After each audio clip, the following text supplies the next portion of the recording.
Yes, The claim yes, is that absolutely. We wouldn't have to, taught by our parents that there is a God. There's no need. We would have been pre-programmed that there is a God. Agreed. We did see God. Yes, it's. Oh, here we go. Who saw God? You?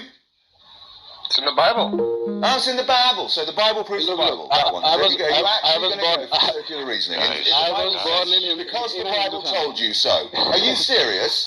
Are you actually? I was born in a Or are you Hindu 5 years fucking old? The confidence we have in Bible, we had the confidence in Bhagavad Gita and all that stuff. Every religion has that. Okay, So fine. it's not It's good true. for you, but we are the same species. Good for you, but prove to me that God exists. Your God. The monotheistic, whatever you call it, Trinitarian bullshit God. Prove it. Stop pointing fingers at other people and pretending that you've got something that you have not got. Even if you use common sense, then you can. Yes. I hate to be this person, but look at the room, and the name of the room, and look at LSF. Shut the fuck. I can do it if you guys are. I don't give a fuck at this point. I am bored to fucking death of theists standing into rooms saying, I believe this and I believe that, and then pretending that they've got the correct answer and challenging everything else on absolutely everything they say. It's bullshit! It's just a survival mechanism of human beings. That's it. Let me talk to the atheist. Quick point of moderation, real quick, and then Matt, or whatever. I am a fucking moderator. Don't you dare try to moderate me. I'll talk to you. Actually, you're not. Actually, so I am. We're gonna dial it back a minute here, guys. Okay? No, you're not. You can't make decisions for me. Who the fuck is talking? I'll talk to you. Actually, LSF, your mod has been removed. You don't. Oh, how's it? Big fucking deal. Stick it up your fat fucking stupid asses. Carry on with your bullshit all day long. Because that's all you've got. Power, fuck it. If you just observe the world as it is, you will reach to the conclusion that there could be a God. There could be a God. But if there is a God, he is not benevolent, As you can just observe by simple reality. He is not benevolent, he doesn't care what happens to humans. They die every day. Guys. Every day. Let me help you guys out. You're not special. Are you guys there? I can help you out. Yeah, go ahead, Matt. Good morning. How are you? I'm fine. I have to leave in 35 minutes to take my wife to the doctor. But you guys are making a couple of mistakes. I'm a Christian. You gotta understand. You can't participate in the yelling that goes on. If an atheist wants to yell and he wants to be foul, then just wait till he's done and ask him to be polite. Our obligation as Christians, according to the scriptures in Colossians 4, 5, and 6, and 2 Timothy 2, 24 through 26, is to be polite and gentle as possible. And if you can't participate in that, you shouldn't be arguing with them. Second, you can prove the Christian Trinitarian God's existence by the impossibility of the contrary. There are only two options. In a disjunctive syllogism, when you only have two options and one is negated, then the other is validated. When you have a true dichotomy, the Christian Trinitarian God or not the Christian Trinitarian God. Is that Matt Slick? Yeah, it is Matt Slick. Oh, get out. That doesn't follow that there's only two options. Okay, you didn't let me finish. Now, if there are only two in a true dichotomy, because a true dichotomy requires only two, if you only have two options for an explanation, one is negated, the other is automatically validated. It's called the impossibility of the contrary. If you can demonstrate that the atheistic position cannot provide the necessary preconditions for universals, ultimate truth, or the laws of logic, then it's invalidated as a rational perspective. That doesn't demonstrate God exists, though. Or even if you only have God, another God could do it, or multiple. Hold up, I did. I wasn't done. By atheist, he means all the other gods as well. No. Of course it is. That's not what I'm saying. Wait, hold on. It's either Christian God or all the other views. That includes the Muslim God, the Hindu God, etc. Okay, can you let me finish my own thoughts? You're in a room with a bunch of people that want to have a conversation, so you can't just control the room. But I would just ask him for the politeness to finish my thoughts. We're being polite. We're interjecting. James Go ahead. Can't, No, you're not. but to interrupt and overtalk. Go ahead, continue. Give people respect. I would already have been done if you hadn't interrupted. Just continue. The issue is that once you've demonstrated atheism is unviable, then you move to the next step, and that's to demonstrate that the Christian Trinitarian God is a necessary precondition. And then demonstrate, sir, Matt, demonstrate that it's viable, please, now. Stop bullshitting, get on with it. So as I was saying... I'm bored of your bullshit. You made a statement then, prove it. Demonstrate it's viable. Whatever that means. Let me listen, please. And I've had this precept moron before. I'm bored. Well, if you're not able... Well, all atheists, fuck off, you moronic prick. Get on with it. Get out. Fuck off. If you're not able to have a rational discussion without vitriol, then maybe, I could open a room sometime and we can go through the procedures and I can show you why atheism is unviable and it should be rejected out of logic and necessity. Then once that's done, I can demonstrate to you why the Christian Trinitarian God is necessary. I can do this. Well, Matt, my question is, if you're going to negate atheism, how does that demonstrate that God is real? If you only have two things, no God and God. Yeah. Two options, no God and God. If the no God position can be shown to be false, that leaves the God position as valid. How so? No, I don't understand. Okay, let me explain. A disjunctive syllogism. You either have, for example, I'll just pick this, the generic God exists or it's not the case that God exists. There's only two options, right? God exists, however, or God does not exist. That's an argumentative form, right? That's words. I'm talking about how do you can demonstrate that the God actually exists then? I'm trying to work through this with you guys. Sometimes, no, I'm listening. I hear what you're saying. However, these words don't actually demonstrate that the God exists. It's like winning a debate does not do anything but just win a debate, right? Here's a principle that logic and truth relate to actuality. And the universality of the laws of logic mean that if we were to discuss using logic, we can validate or invalidate truth statements because they relate to what we are, to who we are, to where we are, to what we do. Just as 2 + 2 is 4 is a universal truth. Sure. What must be the condition in order for universals to exist?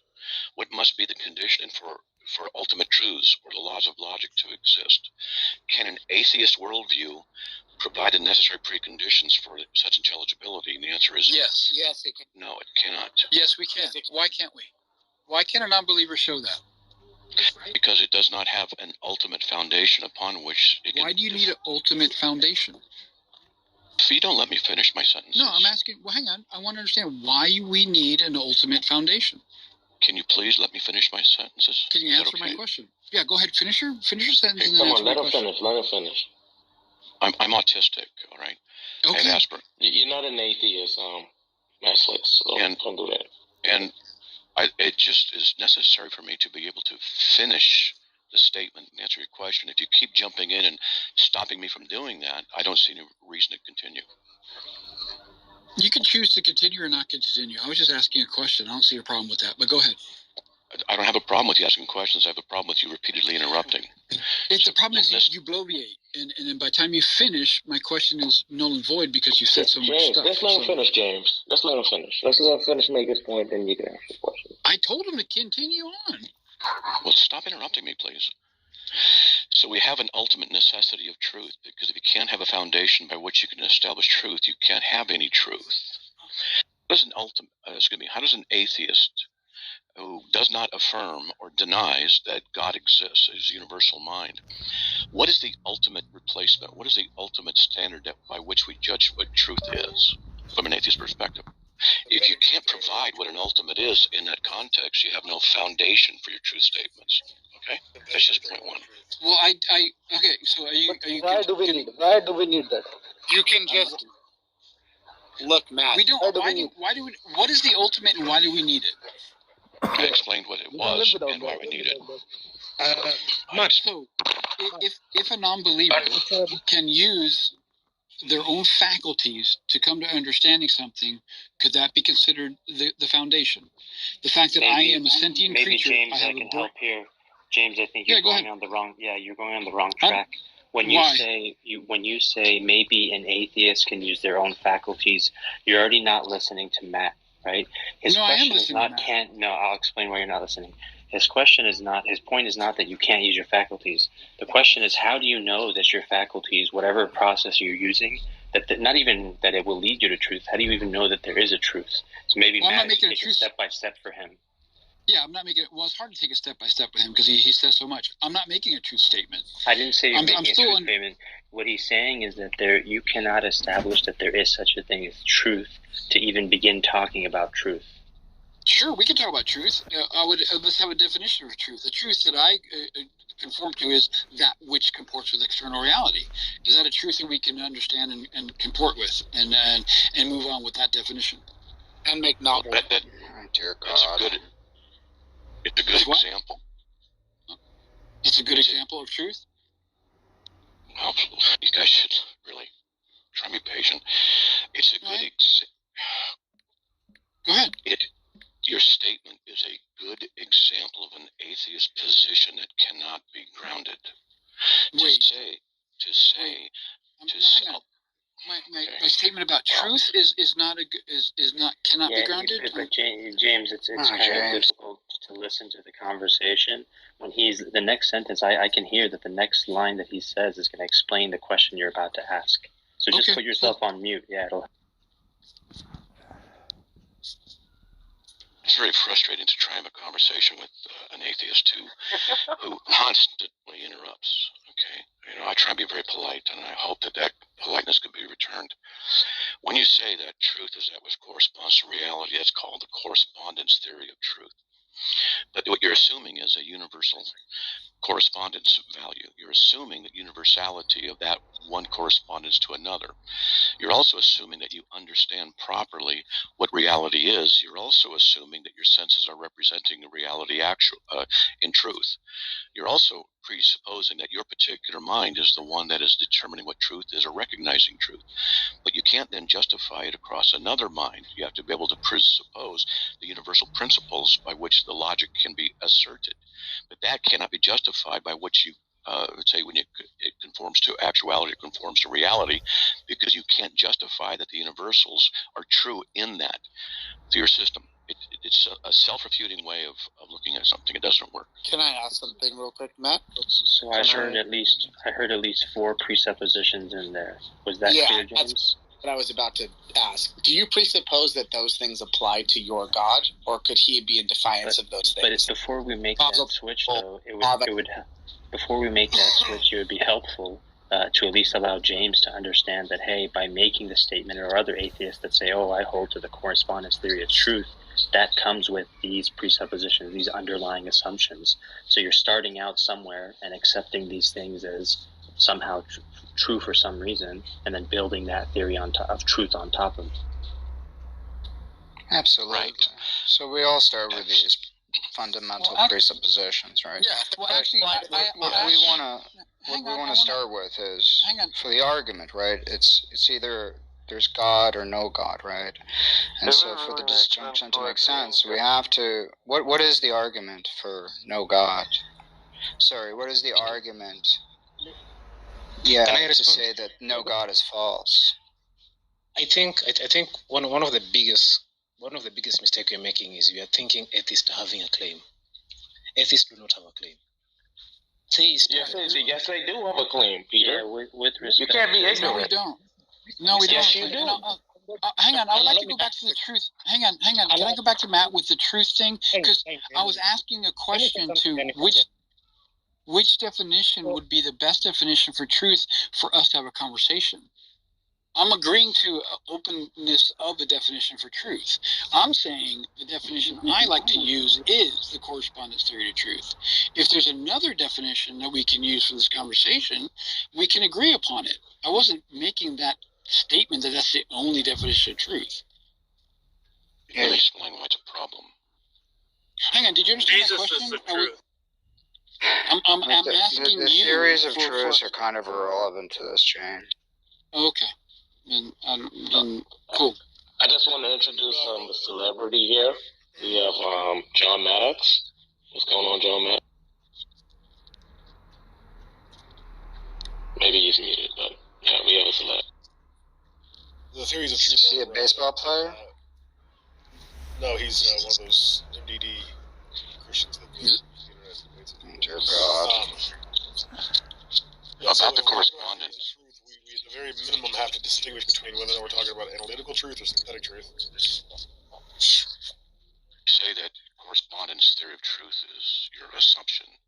There's problems. How do you determine that is true? By observation? Then the correspondence theory of truth is merely stating the obvious, but it does not necessitate that the obvious is true. Okay, so what definition of truth would you like to use in your conversation? Well, the one I use you won't accept. I don't know it until you share it with me. So hang on, man. I was going to tell you, but you keep interrupting at every breath. But you're already telling me I'm not going to accept it, and how do you know that until I hear it? You're not letting him hear it. Oh, poor man. I'm sorry. James, can you control yourself? You got me doing it. I am controlling. Then don't follow it then. James, you're demonstrating the title of the room. That's all I'm saying. Oh, now you're calling me autistic. Nothing wrong with autistic people. You're saying I got autism?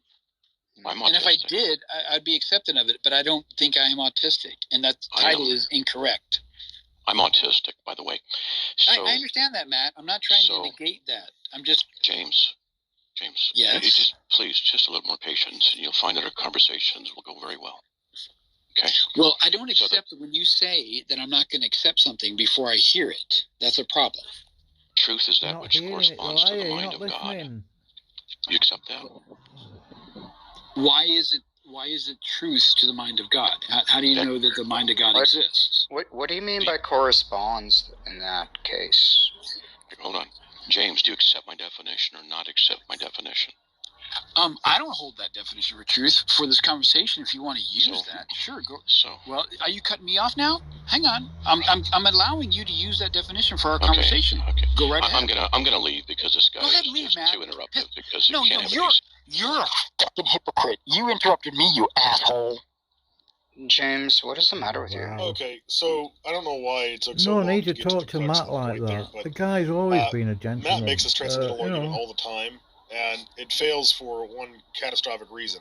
His definition of truth. If we're using his definition of truth, then it would be true by definition that God exists. But at that point, it's just semantics. He just defined God. Because whenever I say, like, it's true that I'm holding a lighter right now, I don't mean that it corresponds to the mind of God that I'm holding a lighter right now. Nobody means that in colloquial language. So that's just semantic nonsense. If Matt wants to go around and redefine apples as oranges, and then he starts talking to us about oranges, and we think he's talking about an actual orange, and in reality he's talking about an apple, well, then he's just talking past us on purpose to add to the confusion of the argument. Right? So when he asks about these transcendental foundations, it's not actually solving any problem. See, his issue is that he thinks atheists can't give an account for why the universe is the way that it is, why it operates this way as opposed to some other way, and how we can reliably know that it will continue operating the way it presently does as opposed to just changing course tomorrow. But all he's doing is kicking that metaphysical can down the road. See, instead of answering, why the universe is unaccounted for and random, what he wants to do is account for the universe by giving us just one more thing that's unaccounted for and random, i.e. God and God's nature. He's so confused. I just don't understand this whole corresponding to the mind of God. Like, suppose we have a fact of the matter, right? Like, James is annoying, right? So, James is annoying. That statement is true in virtue of some mental content of God rather than the fact of James being annoying. It's kind of bizarre to me, this correspondence. What do you think about it? Well, it's functionally useless, and Matt doesn't even operate that way in conversation, which is why he keeps equivocating what he means by truth. Because he keeps referring to logical absolutes, and he thinks that we're just going to assume that things like the logical law of identity, non-contradiction, and excluded middle are these logical absolutes. But he has to demonstrate that. See, Matt can't get out of the pickle wherein And like any other philosopher, we don't know if the logical laws actually apply to everything. That's a presupposition. It's an axiom that we all operate by. And him just injecting God into the mix doesn't solve that problem. He still has, even if he could argue that there are these logical absolutes that are dependent upon the nature of God or whatever, well, he still has to demonstrate that the logical law of identity is one of those. And the same with the logical law of non-contradiction and excluded middle, which he can't do. He just thinks that we're going to assume that's what he's talking about when he brings that up, the logical absolute phrase, which is not a phrase used by any philosopher. He just invented that. Literally, he's the only person who uses that, and his acolytes. But well, and that's why the word game is all it is. Yeah, that's why the ultimate thing is nonsense, right? Because he's assuming the law of identity applies to the ultimate, not that the ultimate institutes it. Because if it didn't, then you could say it's logically possible that God both exists and doesn't exist, which he would never say. So he's presupposing that God ontologically exists. And the way he tries to weasel out of that is by saying that the laws of logic are reflective of the immutable nature of God. Okay, well, the laws of logic are reflective of the immutable nature of everything that exists. It's literally the nature of existence. If something doesn't operate according to the laws of logic, we wouldn't even be able to identify it as a thing which exists. Because to say X exists invokes all three logical laws. They're prescriptive instruments of human thought and descriptive of the world around us. And God does not solve the problem of their apparent arbitrary nature any more than just saying they exist just because they do, or they apply just because they do, right? All Matt is trying to do is replace one potential brute contingency with another without giving any justification for why his brute contingency is better. That's right. By the way, I still love you, James.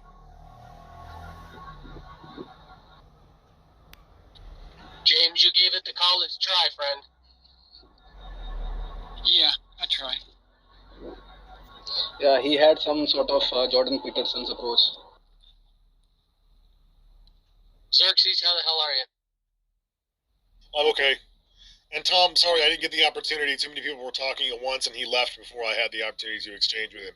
But the last time that Matt and I had this conversation, he admitted it was a stalemate because he could not give a justification of why his presupposition that laws of logic are reflective of the nature of God, and that's how they're secured, is somehow better than my explanation that the laws of logic are reflective of everything that exists. Existence by nature is reflected in the logical laws. So if that's my ultimate foundation, well, we're stalemate. We're at the same boat. You know, we have a position that we can't justify, but the difference is my position doesn't assume an additional variable. My position is more parsimonious than Matt's. While he might not admit that, it is the case. He includes an additional variable, whereas I don't. Yeah, he has to grant you your position, right? Because God created the world in a logical way, so logic is inherent in the world on his view. But then there's a further explanation on that, rather it being a brute fact, but his explanation is itself a brute fact. We'll also note that the laws of logic are reflective of God's nature, not God's mind. Now, they might equivocate on that, right? But ultimately, God isn't choosing to be God. Like, he just is God. Like, A is A. God isn't choosing to both exist and not exist and then negate that and then only exist.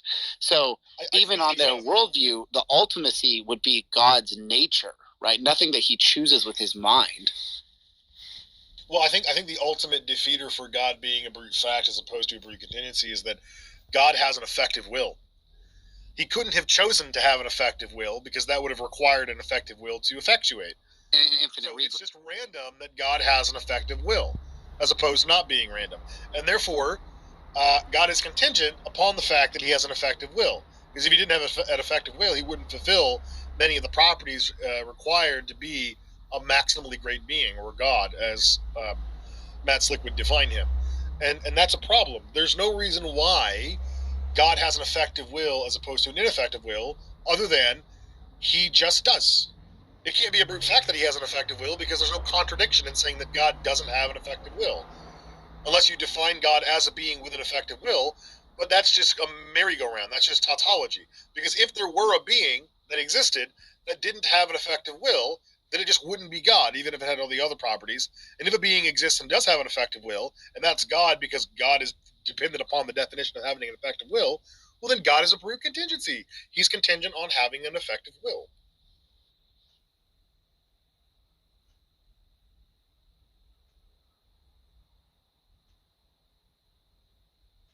So either you accept the atheist position, which is that the universe is unaccounted for and a brute contingency, or physical reality as a whole, however you want to extend that, or God is a brute contingency and he doesn't have an explanation for why he exists as opposed to not existing. But both of these postulations are in the same boat when it comes to axioms. There's something that we cannot externally justify. Because by definition, they wouldn't be a fundamental if they could be externally justified. Whatever you use to justify it would become then the new fundamental. It would be an infinite regress of justifying.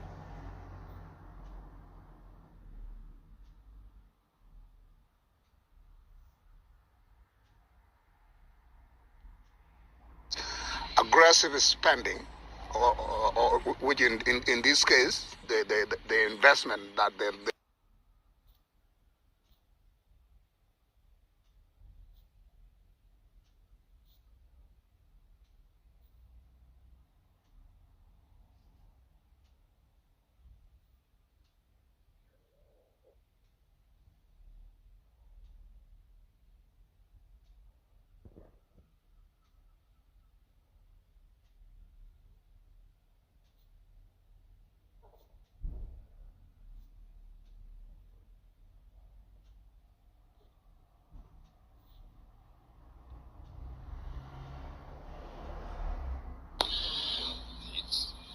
suggest that no matter what God commands, it would be good, and you would, being that you're a follower of God, you would do what God asks you to do.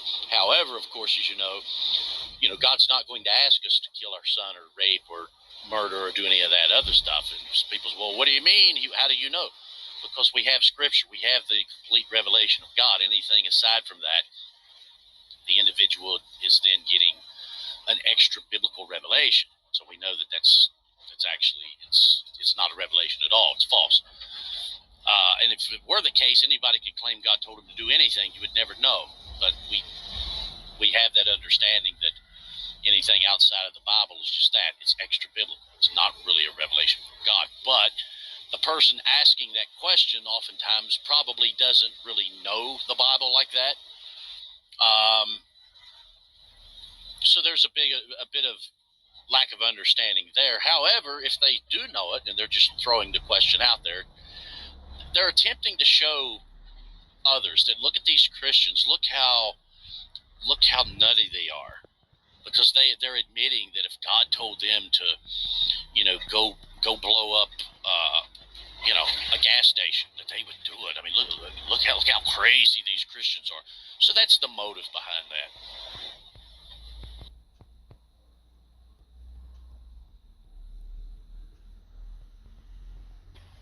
Which is why I don't usually entertain those type of absurd hypotheticals.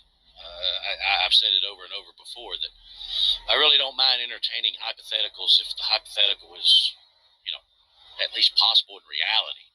But when you're starting to ask, well, what would you do if you were a pig with wings? Where would you fly to? Well, that's not even a possibility in reality. It's not worth for me to even entertaining that hypothetical. Now, here's the thing with a lot of guys here. They're very philosophically inclined, right? Some of them have actual, degrees, like even a master's degree, right? But the issue is this. It takes a lot of tricks and jumping through hoops and all of these things in order to have their argument go through. And I think that it's really, like when it comes to the burden of proof, it's really heavier on the atheist than the theist, and I think it's easy to defend theism against a lot of these guys who are very equipped. Like Darth Arianus here is an example of who comes with different arguments, and I'm not that philosophically inclined, but I don't think it's that difficult to defend against them because a lot of the premises that he puts out are just simply indefensible, and he seems to just tell me, well, show me the defeater in the premise rather than him justifying the premise. And it's his burden to justify his premises for his own argument rather than putting it out there and say that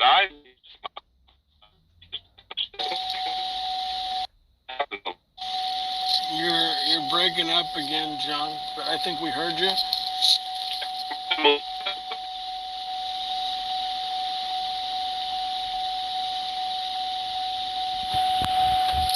Yeah, Johnny, there's this.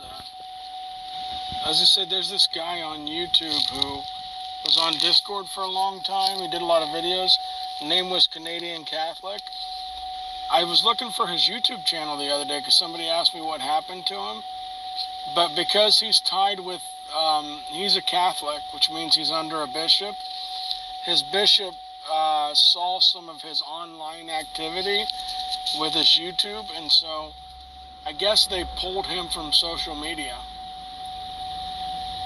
Oh wow, really? So his church did not approve of what he was engaging with, huh? No, not at all.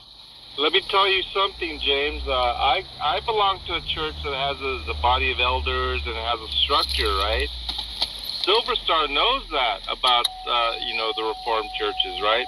And so he asked Daniel to find information about my church because he wanted to talk to the elders in my church about certain statements on social media to get me off of it. Now, if my church were to tell me, hey, you need to get off social media, then I would have to, right?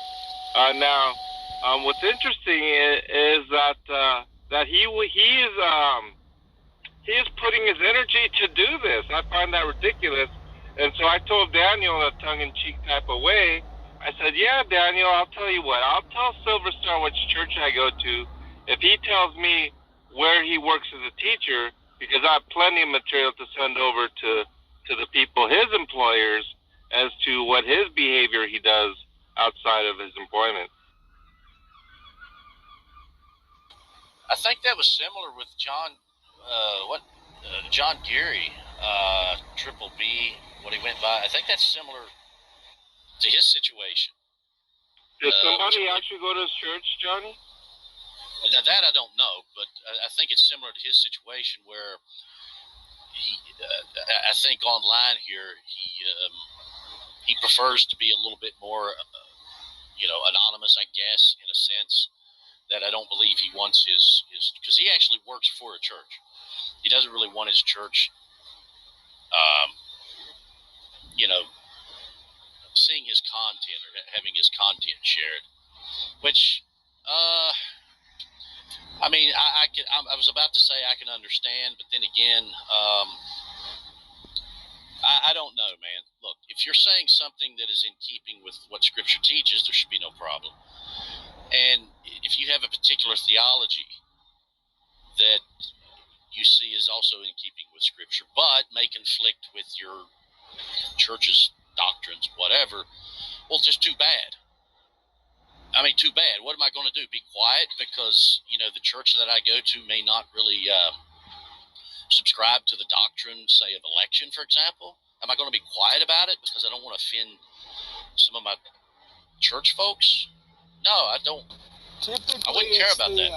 Typically, the comments that get people in trouble are the more provocative comments, Johnny. Like I'll tell you what. If I had a clip out there online that was saying exactly what John said to Tom a few days ago, not to put John in the hot seat, but if my elders at the church saw that, I would have to step away from the YouTube sphere and online ministry for a period of time. Like they would pull me because they'd say, "Hey, what you're saying is not good." Yeah, I could understand that. And as far as hearing that clip, as I mentioned to John before about the question that was asked of him, that sort of hypothetical, which is here again, it's not even a biblical possibility. It's not even a realistic possibility.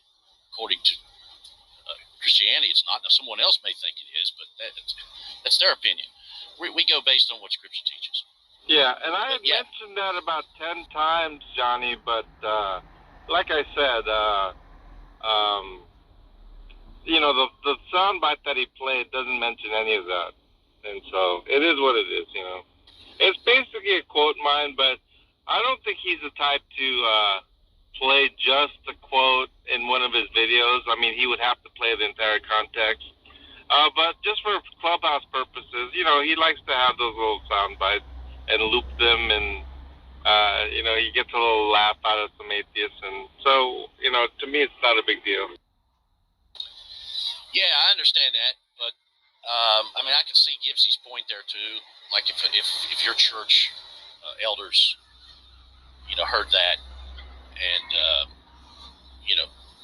brought you into question for it, I could see where that would be a bit of an issue. Like, well, hey, John, why did you even entertain such hypothetical like that? I could see where you would be questioned on that. Sure, I could see that too, of course. Yeah. So I think it's stuff like that I think that being provocative, to that degree, I could see where it would raise some issues. And I think, as you said, I think you can see that too. But what I see that others don't see is I could say that I do not believe that you would think it's even possible that God would ask you to do that. Now, others, you would probably have to explain that, but I know you well enough that I don't think you would even see that as a possibility. So that's where I think it would be a little troublesome that others would, right. He did see it as a possibility. Excuse me? John did see it as a possibility. No, I don't think so. The way I explain, I provided several scriptural accounts. Like, for example, if Scripture explicitly said, God can lie. I mean, if the thing was God lying, well, Scripture, Hebrews 6:18 explicitly says God cannot lie. So that's explicit. Now the rest is for or raping babies. That would be have to be inferred, and so it depends upon interpretation, subjective interpretation. So what I did say was that it was my belief that it's highly improbable, right? And that was my position. Of course, I still hold to that position. No Christian in their right mind would say that it's even probable or even likely in any sense. And so just because of the word possibility, impossibility, these types of words were discussed, does not necessitate that I would have any likelihood of me saying, it is probable that God would do such a thing. No Christian would say that. Well, Johnny just said it. Steph said it. Matt said it, and Rooster in the chat just said it. No. So you're wrong about it. No. They all said it's impossible. What I did say was that no Christian would say that it's probable that God would do such a thing. Oh, yeah, I misheard you. My bad. Yeah, but the thing is, they all do say it's impossible. So there is a difference between your views and theirs. Right, but just a statement of impossibility is not a demonstration of impossibility. I agree. It's sort of like a rhetorical statement. I'm very tempted to say it's impossible because that's how it's viewed itself. But philosophically, the impossible is not the proper word for it. Yeah, I agree with you. Yeah, you were ironically being intellectually honest. Our feeling of impossibility does not demonstrate impossibility. Right. There's a sort of colloquial idea of impossible, right? Like you might say it's impossible I'd hurt my kid or something. But that's not because there's some sort of logical contradiction, right? Well, I don't think being intellectually honest means that you're obligated to entertain that hypothetical. Because if that were the case, then if you didn't entertain the hypothetical, someone could say, well, you're intellectually dishonest. So, I really don't even look at it that way, Haiti. Well, I mean, I don't know. I think sometimes refusing to engage in hypotheticals is intellectually dishonest because you don't want to sort of concede where it leads you, right? So you can just get out of the problem by saying, "No, I'm not going to engage in the hypothetical," right? Well, I mean, that could happen. It could happen, especially if I think the hypothetical is possible in a realistic term. Yeah, then if you dodge that hypothetical, one could say, okay, look at him, he's trying to get away from this. But when you're asking what I see as absurd hypotheticals, something that is not even possible in the realm of reality, especially from the Christian point of view, in the biblical sense, there are invalid questions, actually. And I'm not just talking about loaded questions or begging the questions, but hypotheticals that are actually invalid because they're, here again, according to the Christian worldview, there is no possibility that God would, ask someone to do that. I mean, it's just not even possible. But it just depends what you mean by possible. That may happen, may be asked. That God may ask someone to do that. Is that possible? No, it's not. Yeah, but look, as I said, I think you're using possible in the general colloquial sense, right? In the philosophical sense, it means that there's if it's impossible, there's some sort of contradiction, some sort of logical contradiction. Like for example, if I said, imagine a world with square circles, and you're like, I can't because that's impossible, right? That's because it's a contradiction, right? But there isn't actually a logical contradiction to God commanding anything, right? You just think it's like super unlikely based on your knowledge of Scripture, right? Well, but even when people ask, well, wait a minute, is it logically possible? Which, from what I understand, a logical possibility is the statement in of itself a contradiction. Well, the statement may not be a contradiction, but it's to me pointless to argue that in that sort of philosophical term. Well, is it logically possible that God would ask you to, go blow up a 7-Eleven? Well, what are you going to say? Is there a contradiction in the statement? Well, I don't guess there is, right. But it's sort of pointless to argue that because it's really meaningless, at least as far as I see it.